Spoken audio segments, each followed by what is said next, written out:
What is going on, you guys? My name is Rage and I am back today with another video for you all. In today's video, I want to show you guys my process of farming for legendaries. More specifically, this will hopefully provide you guys some insight and direction for ultimately obtaining those legendaries in due time. So for starters, over and over I've seen countless guides from content creators farming legendaries, the priority order, who you should focus on in the beginning. Now, thinking about all the YouTube content creators, they've done an excellent job with these types of guides, but ultimately I think many of us and many of the guides fail to address the obvious question, which is, should I farm for someone who isn't obtainable yet? Yes and no. And this is my analysis that I want to show you guys to hopefully provide you more insight and a conclusion on how and when you should farm. So you guys, first and foremost, if you haven't already, please smash the thumbs up and subscribe for more future content and videos. I really do appreciate you guys checking out my videos, as I do love creating video content for beginners of Marvel Strike Force, as I'm extremely passionate about this game. Now, I won't lie, in the beginning I was essentially just mindlessly farming for shards to obtain legendaries as soon as possible. So I've created this guide for reference so you guys can visually see what's going on in my mind as I've learned from my mistakes, and hopefully this insight can provide a better reference in terms of setting up that goal and determination to reaching those legendaries. So thank you out there to all the Reddit users.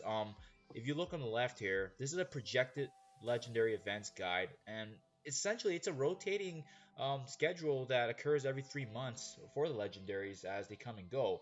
But whoever's out there, thank you for always posting this and giving us insight on when these expected dates are arriving, and that way it does give us the opportunity to be able to prepare in preparation for those dates.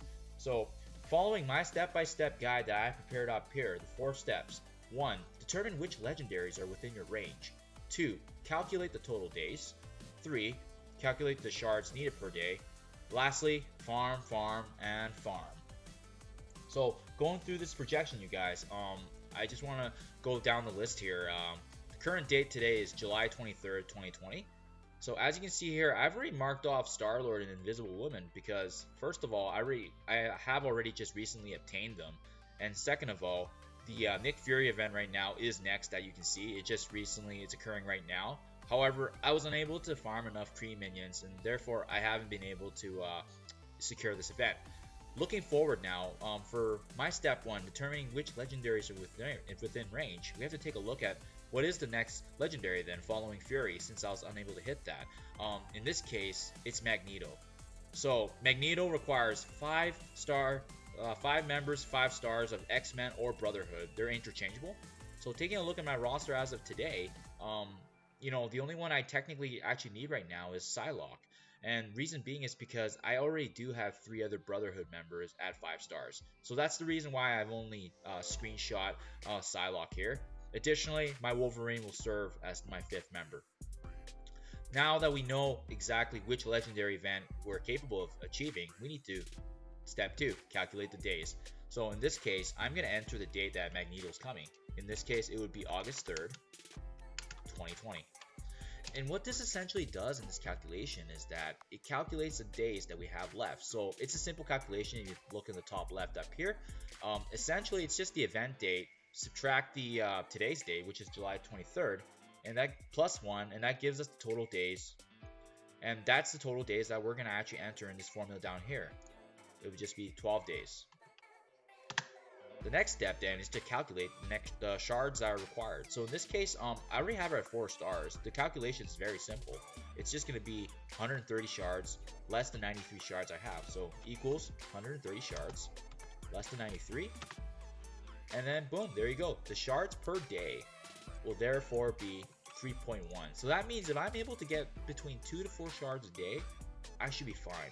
But another important note to consider, especially for the beginners, is I don't know if they're aware that there's a double event that's always occurring right before the legendary event. So what that means is that for 24 hours, and 24 hours being 2 actual days, because you can do it in 1 day, and then the refresh that occurs every evening can occur again in the next day. So that actually means you have 2 game days to actually double up on these shards. So that's why I've created a general rule in the sense that if you can achieve 3 to 4 shards per day, this is an ideal range that essentially can guarantee you being able to meet those legendaries on time without the use of power cores. So keep in mind, if you're calculating 4 to 5 shards, it's potentially possible if you get lucky utilizing the double event date. And as well as days that you do get lucky in the sense that you have additional shards than what you calculate. So keep in mind, you guys, this is a very general rule here, but this hopefully gives you a simple calculation in terms of being able to achieve those deadlines by the time that you're hitting those shards per day in anticipation of the legendary event date. So in this case, I've just assumed that we're not going to utilize power cores just to keep it simple, and obviously that gives you guys more wiggle room too as your day gets closer to that legendary event date.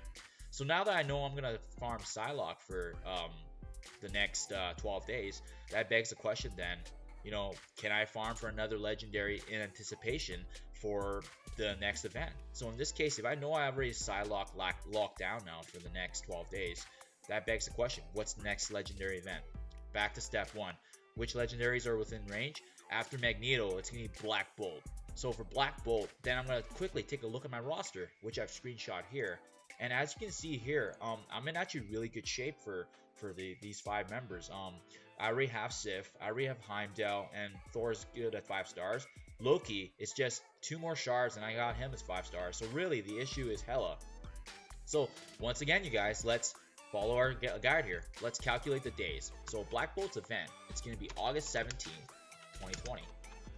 Again, this formula is the event date less the today's date plus 1. That means that we have 26 total days to hit Hela. So in this case, I'm going to put 26 days over here, you guys. And similar to before, we're going to just calculate the shards. In this case, I only need another 60 shards. How did I calculate that? It's equals to 130, which is over here, the total shards to hit 5 stars, back to 70 shards that I already have. And that's going to equate to 2.3 shards per day. So guys, great news. What that basically means then, general rule, 3 to 4 shards per day is ideal to obtain legendaries on time.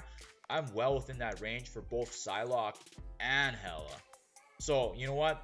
That means as long as I'm farming Psylocke for the next 12 days and I'm continually farming Hela's node for the next 26 days, I should be on track to be able to not only be able to reach the legendary event, but be able to achieve a 5-star for each of them and unlock both Magneto and Black Bolt.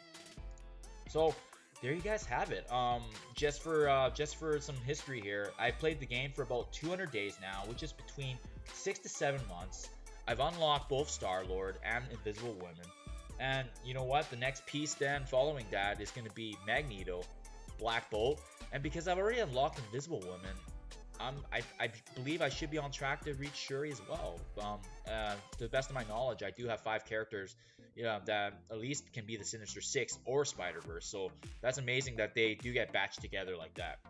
This is again just to give you guys some insight of what goes on through my mind while I'm farming for legendaries, as I was not aware of these kind of processes when I started. I just randomly farmed for whoever I like, but there is an effective method to this madness. So hopefully this gave you guys some insight on how you can potentially determine which legendary events you should be farming for based on the shards you have currently access to, in anticipation for those events based on the number of days that you guys have. So I hope this guide has helped provide guidance and assistance in your guys' quest for legendaries. Thanks again for watching, you guys. I always appreciate it, and I'll see you guys in the next one.